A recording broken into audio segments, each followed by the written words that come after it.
ਲੱਖ ਦੀ condition ਕੀ ਹੈ 5 ਲੱਖ ਦੀ 27 ਲੱਖ ਰੁਪਏ ਕਿੰਨਾ ਲੱਗ 25 ਲੱਖ ਰੁਪਏ 25 ਲੱਖ ਰੁਪਏ ਦੀ 30 ਲੱਖ ਰੁਪਏ ਡਿਮਾਂਡ ਹੈ 25 ਲੱਖ ਰੁਪਏ 2013 ਮਾਡਲ ਹੋਂਡਾ ਰਿਵਰਸ ਮੈਨੂਅਲ ਸਾਨੂੰ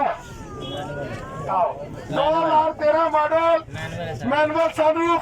ਹੋਂਡਾ ਰਿਵਰਸ 25 ਲੱਖ ਰੁਪਏ ਲੱਗ ਗਿਆ 30 ਲੱਖ ਰੁਪਏ ਡਿਮਾਂਡ ਹੈ ਲਓ ਮੁੱਲ ਜਾਇਜ਼ ਜਾਂ ਮੁੱਲ ਲਓ ਗੱਡੀ ਸੌਦਾ ਲਵਾਣੇ ਦਾ ਨਹੀਂ ਚਲੋ ਪਿੱਲਰ ਪਿਸ਼ਾਵਰ ਤੋਂ ਛਾਤੀ ਸਮਝੋ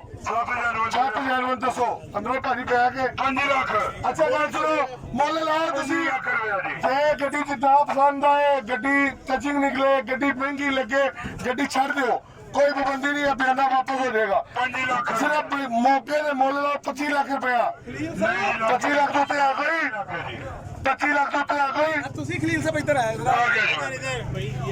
ਇਹ ਕਰ ਰਹੇ ਨੇ 25 ਲੱਖ ਰੁਪਏ ਦੇ ਉੱਤੇ ਆ ਗਈ 2013 ਮਾਡਲ ਦੀ ਬਰਥ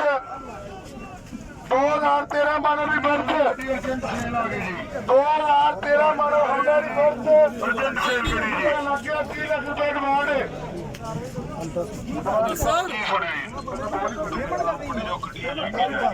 ਆਪਣੀ ਗੱਡੀ ਨੂੰ ਵੀ ਧਿਆਨ ਗੱਡੀ ਆ ਕਰਨੀ ਹੈ ਗੱਡੀ ਦਾ ਬਾਹਰ ਕਰ ਦੇਣਾ 28 ਲੱਖ ਰੁਪਏ ਦੀ 21 ਮਾਡਲ 25 ਲੱਖ ਰੁਪਏ ਮੁੱਲ ਤੇ ਲਾਓ 70 ਪੈਸੇ ਦੇਣ ਗੱਡੀ 21 ਮਾਡਲ ਪੈਸੇ ਕਿੰਨੇ ਦੀ 50 ਲੱਖ ਰੁਪਏ ਦੀ 2000 21 ਮਾਡਲ ਗੱਡੀ ਸੋਹਣੀ ਗੱਡੀ ਹੈ ਜੀ 20 ਲੱਖ 21 ਲੱਖ ਰੁਪਏ ਦੀ 21 ਮਾਡਲ 50 ਲੱਖ ਰੁਪਏ ਦੀ 50 ਲੱਖ ਰੁਪਏ ਦੀ ਨੌਕਰੀ ਆ ਗਈ